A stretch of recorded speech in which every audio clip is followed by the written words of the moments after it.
sahabat dan pendengar dimanapun Anda berada. Perkenalkan, nama saya Muhammad Alfian Saputra, asal dari Puliwa, Kecamatan Bulo.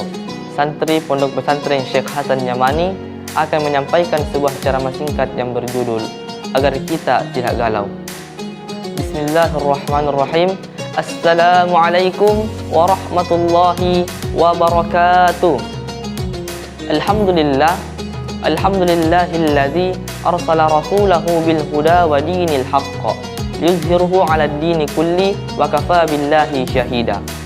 Asyhadu an la ilaha illallah wa asyhadu anna Muhammadan abduhu wa rasuluh la nabiyya ba'da amma ba'd. Alhamdulillah, itulah kata yang pantas keluar dari lisan kita, karena Allah Subhanahu wa taala tak henti-hentinya, tak bosan-bosannya memberikan kita begitu banyak nikmatnya. Di antara nikmat tersebut ialah nikmat kesehatan, nikmat kesempatan, kekuatan, dan terlebih-lebihnya lagi yang dinamakan nikmat iman dan Islam. Salawat berbingkaikan salam. Tak lupa pula kita junjungkan kepada Nabi besar kita, yakni Nabiullah Nabi Muhammad sallallahu alaihi wasallam, dan telah membawa umatnya dari lembah yang gelap gulita menuju lembah yang terang benderang, atau kata lain, akhrajan nas minaz zulumati ilan nur atau ila siratil mustaqim. Islam adalah agama yang mulia. Islam adalah agama yang damai. Islam adalah agama yang paling sempurna. Sebagaimana Allah Subhanahu wa taala berfirman dalam Al-Qur'an, A'udzu billahi minasy syaithanir rajim. Bismillahirrahmanirrahim. Al-yawma akmaltu lakum dinakum wa atmamtu 'alaykum ni'mati wa raditu lakumul Islam dinan. Shadaqallahul azim. Al-yawma akmaltu lakum dinakum. Pada hari ini telah aku sempurnakan untukmu agamamu. Wa atmamtu 'alaikum ni'mati. Telah aku cukupkan kepadamu nikmatku. Wa raditu lakumul Islam dinan. Dan telah aku ridai Islam sebagai agamamu. Quran surah Al-Maidah ayat 3. Dari ayat ini dapat kita pahami bahwa dengan berislam kita akan bahagia, dengan berislam kita akan damai, dengan berislam kita akan sejahtera. Namun ayat ini seakan-akan berbeda dengan kenyataannya. Banyak orang Islam yang hidupnya tidak bahagia. Banyak orang Islam yang hidupnya penuh dengan kesusahan. Bahkan ada orang Islam yang sampai nekat bunuh diri akibat himpitan masalah yang seakan tak berujung. Maka dari itu timbullah tanda tanya besar. Mengapa semua ini bisa terjadi? Katanya Islam itu agama yang membahagiakan. Namun faktanya sangat banyak orang Islam yang tidak bahagia. Katanya Islam itu agama yang sejahtera. Namun faktanya sangat banyak orang Islam yang hidupnya jauh dari kata sejahtera. Akan tetapi semua pertanyaan-pertanyaan ini telah dijawab oleh Al-Quran 14 abad yang lalu. Kita masih susah karena Islam kita masih parsial. Islam kita belum kafah. Sebagaimana Allah Subhanahu wa taala berfirman dalam Al-Qur'an, A'udzu billahi minasy syaithanir rajim. Afatu'minuna bi ba'dil kitabi wa takfuruna bi ba'd?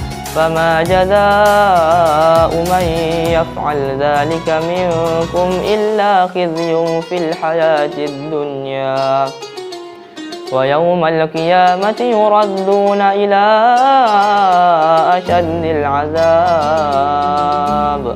Wa mallahu bighafilin amma ta'malun. Shadaqallahul azim. Afatu'minuna bi ba'dil kitab? Apakah kalian beriman kepada sebagian kitab? Wa takfuruna bi ba'd? Dan ingkar kepada sebagian yang lainnya. Fama jazaa'u man yaf'al dzalika minkum? Maka tidak ada balasan yang pantas bagi orang yang berbuat demikian, illa khizyun fil hayatid dunya, kecuali kenistaan hidup di dunia. Wa yaumal qiyamati yuradduna ila syaddil azab, dan tempat kembali mereka ialah azab yang sangat berat. Wallahu bighafilin amma ta'malun. Dan Allah tidak lengah terhadap apa yang kamu kerjakan. Quran surah Al-Baqarah ayat 85. Kita masih susah karena Islam kita masih parsial. Beriman ketika di masjid tapi bermaksiat ketika di luar masjid. Berislam ketika berpuasa tapi berjahiliyah ketika berbicara. Beriman ketika solat tapi bermaksiat ketika berdagang. Bagi wanita muslimah, menutup auratnya ketika sholat, tapi ketika salam, mereka juga mengucapkan salam perpisahan dengan penutup auratnya. Maka sekali lagi, fama jazaa'u may yaf'al dzalika minkum illa khizyun fil hayatid dunya wa yaumal qiyamati yuradduna ila syaddil azab. Tidak ada balasan bagi orang berbuat demikian kecuali kenistaan hidup di dunia, dan tempat kembali mereka ialah azab yang sangat berat. Sahabat dan pendengar dimanapun Anda berada, penyebab mengapa ada orang yang sudah berislam tapi masih susah, masih galau, yang kedua ialah karena ia jauh dari Al-Quran.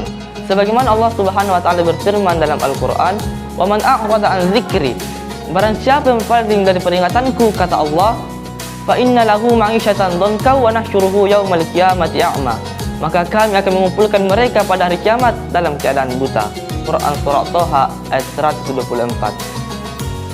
Di saat Al-Quran hanya jadi pelengkap perpustakaan di rumah kita, tak tersentuh berhari-hari, tak tersentuh berminggu-minggu, berbulan-bulan, bahkan berdebu, maka saat itu pula kebahagiaan, ketenangan akan menjauh dari diri kita. Saat Al-Quran hanya jadi pelengkap perpustakaan di seluruh rumah kita, berlalu waktu yang panjang, hafalan kita tidak bertambah, bacaan kita masih jauh dari kata fasih, maka saat itu pula kebahagiaan, ketenangan akan menjauh dari kita. Saat suara musik lebih menarik di telinga kita dibandingkan lantunan ayat-ayat suci Al-Quran, maka saat itu pula masalah kita akan semakin bertambah. Intinya, jika kita ingin bahagia di dunia maupun di akhirat, maka islamkanlah seluruh aspek kehidupan kita. Berislamlah secara menyeluruh, amalkan seluruh perintah Allah Subhanahu wa taala sebanyak-banyaknya, dan jauhi segala larangan-larangannya sebanyak-banyaknya. Demikian apa yang dapat saya sampaikan. Kurang dan lebihnya mohon dimaafkan. Jika ada kata yang salah, itu datangnya dari saya, dan jika ada kata yang benar, itu datangnya dari Allah Subhanahu wa taala. Assalamualaikum warahmatullahi wabarakatuh.